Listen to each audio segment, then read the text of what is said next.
nalaman nila na injured ako, hindi na ako makakalaban. Last chance ko na to. Ano nangyari sa kanang kamay niya? Bakit di niya ginagamit? Makaya mo yan! Basahin mo ang dalaw ng kalaban mo. Sabi ko tayo! Tay? Tol, teka lang ah. Nakita ko si tatay. Akala ko siya. Pero nung hinabol ko, hindi pala eh. Kilala niyo ba to? Hindi. Wala. Kung hindi nangyari kay tatay, mayaman na tayo. Hindi na sana umalis si nanay. Sadanan talaga ni tatay ito. Asang kwenta. Zumba din! Ay, ready na ba kayo? Ready! Alright, gaganda nito. Sarap magtakatampalin, no? Oh, let's go! O ako, kailangan na kami mag-zumba ha. Huwag masyado mainit ang ulo. Chillax. Ay! Sayo! Ay, Tita G! Hello! Wow, si Manang Loling. Ang ganda mo. Grabe ka nga, baka maalang ka dyan, ha? Ay, so, Manong? Oh, di ba Manang maganda, di ba? Ayan, sir. Okay na yan.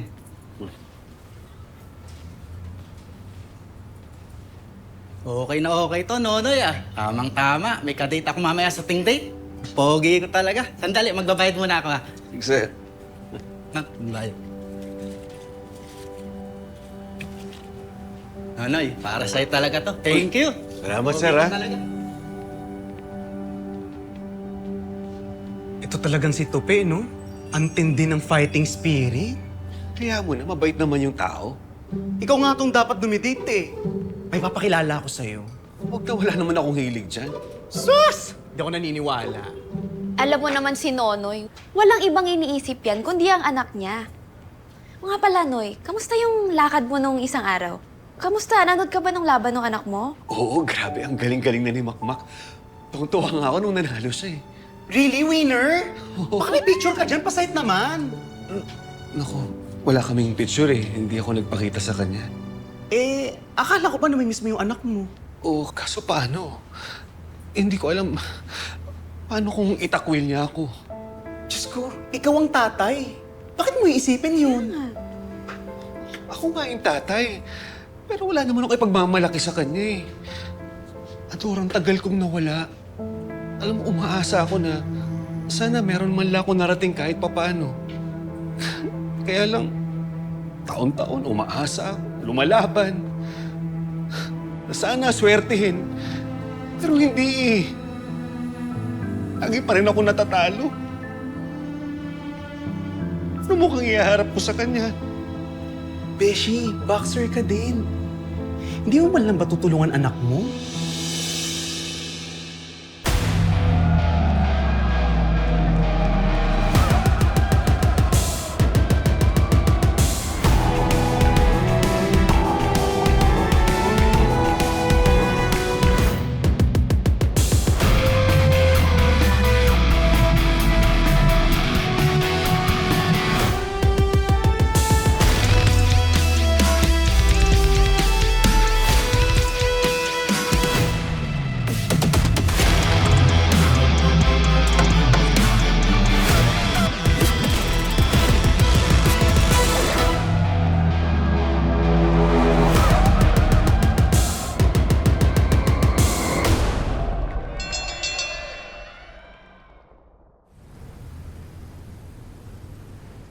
Makmak! Naiwan mo na naman yung baon mo. Dinadala sa akin ng lola mo. Nagabala ka pa. Anong salamat? Babayaran mo rin yan, no? Uy, Makmak, dahan-dahanin mo yung kanang kamay mo, ha? Kakagaling mo pa lang dyan. Charlie, okay na to. Kailangan ko talaga mag-training para maging professional boxer. Andun kasi yung pera. Eh, gano'n ka raw ba katagal bago ka maging pro? Sabi kasi ni Sir Alex, 3 taon. Pero kapag tuloy-tuloy yung panalo, 1 taon okay na yun. Eh, may napanood nga ako isang docu eh. May isang boxer naging pro agad sa isang laban lang. Eh, Dahil nakalaban niya yung isang sikat na boxer at natalo niya. talaga? Paano kung kalaban mo kaya si Lance? Kaya ko yun si Lance. Talaga, Makmak? Papakamatay ka ba?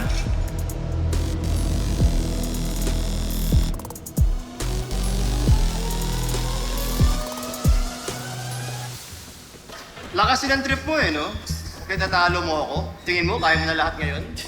At si Lance pa talaga ang tinarget mo. Boys, tama na. Libre lang naman mangarap eh. Hoy, Lance, pakayabang mo, no? Kayang-kaya ka patumbahin ni Makmak. Kahit ako nga, di ka uubre. Ano? Sige, ano? Ay, bakit ba Makmak? Handa ka na ba?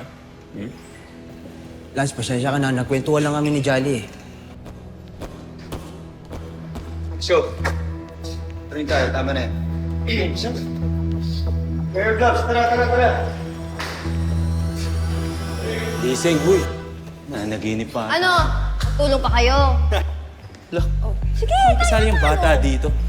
Sana na nga, boy. bata ka dyan. Bibigyan Jolly, ko. tama na.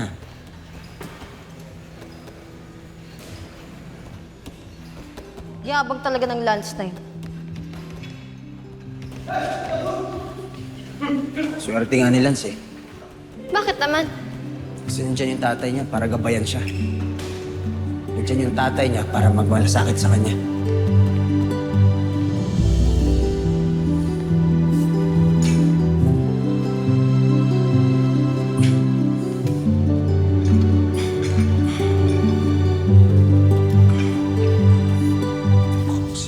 Ay, naku, boss, naalala ko. Itong si Hellboy na corner na naman ako ng isang araw eh. Kasi nalaman niya na to si Nunoy may anak daw. Kasi iniisip niya si Makmak yung anak nito. Eh kaya pala nandoon si Nunoy sa laban ni Makmak. Oh. Ito sabihin mo sa Hellboy na yan, kapag hindi siya tumigil, akong bubugbog sa kanya. Boss, yun nga sinabi ko sa kanya. Tsaka talaga ba si Nunoy? Eh wala namang kwenta Tay. ng ama yun. Boss Noy.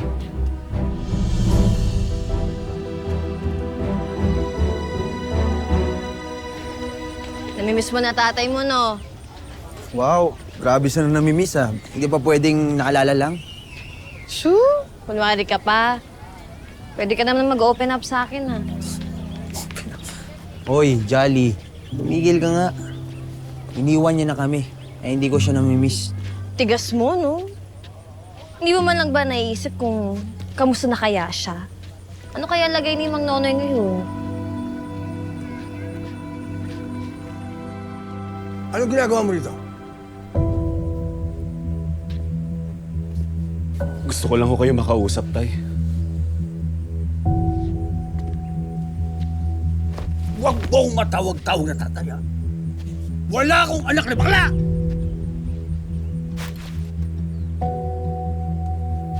Nagbo-boxing na ho pala si Makmak. At kayo ho yung nagtitrain? Oh!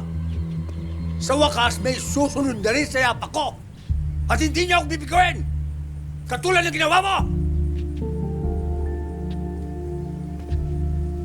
Pangarap ni Makmak o pangarap nyo? Ano mo sabihin? Ha? Pinipilit ko si Makmak para malagay sa panganib? At gusto ko siyang masaktan? Mabugbog, ganun ba?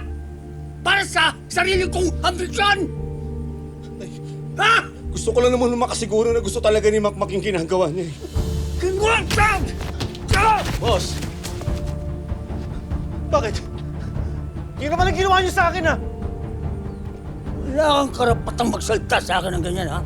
Kung anong gusto kong gawin kay Makmak, gagawin ko! Alam mo, Jolly, tumigil ka na nga.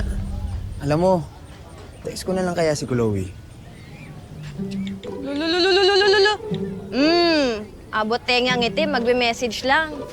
Kilig na kilig ka naman. In love ka na. Oy, Oo, Makmak.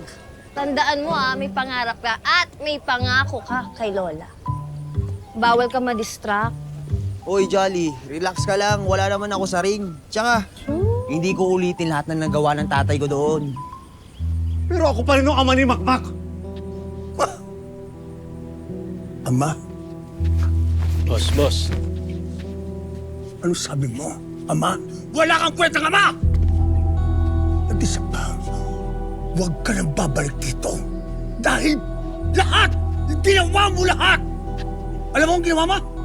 Ang ginawa mo sa pamilya ko, puro kaigihan! Huwag ka nang babalik dito! Boss, tama na. Alam ko po. Alam ko hindi ako perpektong ama. Hindi rin ako yung klase ng anak na gusto nyo. Pero tayo, mahal na mahal ko yung anak ko. Ngayon, kung pipilitin nyo siya para tuparin yung pangarap nyo, na hindi ko nagawa, tay, pipigilan ko kayo. Boss, tama na.